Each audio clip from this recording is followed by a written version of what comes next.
Okay, so when I say demons and spirits can attach themselves to clothing, this is what I mean.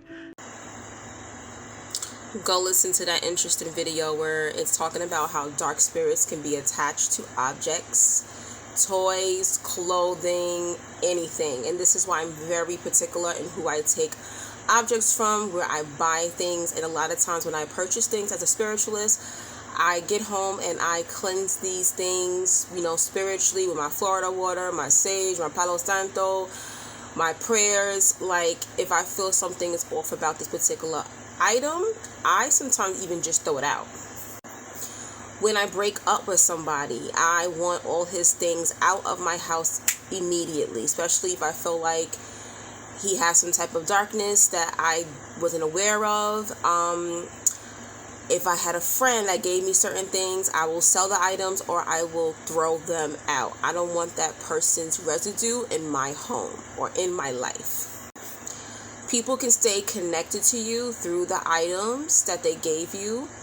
If you had this lover or this friend that always came to your house, they were always on one side of your bed, their energy is there, their toothbrush, their hairbrush, throw those things out, okay? Their favorite bowl, their favorite cup, throw it out, get rid of it, get new things, cleanse your home. This got me thinking because recently my birthday was last month and somebody gave me a birthday gift. Very beautiful.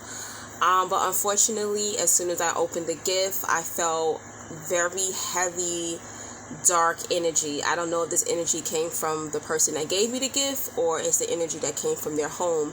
I don't think that this is a brand new item. I have a feeling that this person had this item sitting around their house and decided to give it to me as a gift. Sometimes people can give you things and they actually can watch you spiritually through those items. That item is basically like a chain connected between the two people. Even psychologically, think about it. Oh, you're looking at your TV, your ex bought that TV. They're staying in your spirit, they're staying on your mind.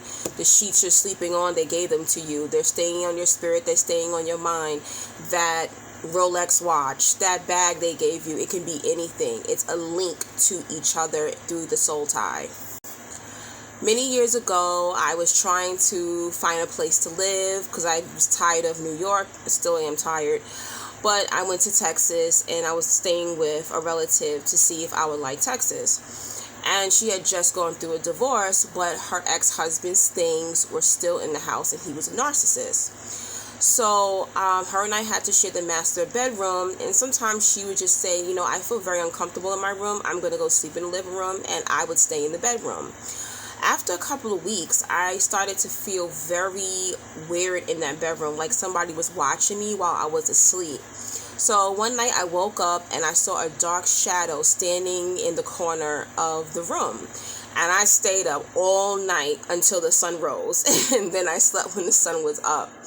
So I started asking her, like, did somebody die in this house before you purchased it? Get more information. I'm trying to figure out who is this dark shadow.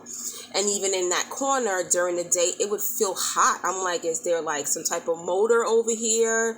Is there an AC unit? Like, I could not figure out why was this spirit always in this particular corner. And it wasn't in any other part of the house. It stayed in that bedroom.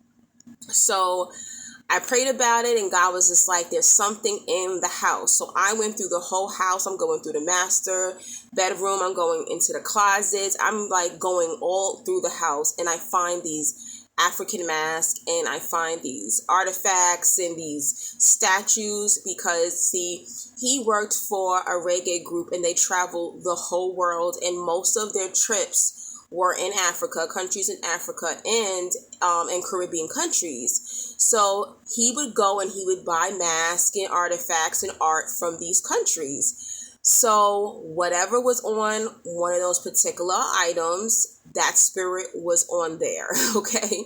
So I boxed all that stuff up. I did my prayer work, and after she got rid of the items, the spirit was gone, and I was able to sleep. Be very careful what you bring in your house. Like I said, when you break up with somebody or it's a friendship that's broken up, cleanse your home spiritually.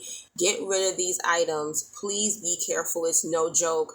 I love the story of the woman who bought a dollhouse from a thrift store, and it was haunted, and they tried to get rid of it, and they burnt the dollhouse down, and then soon their house burnt down. So that's how serious. Those are very severe cases. Be careful what you bring in your home.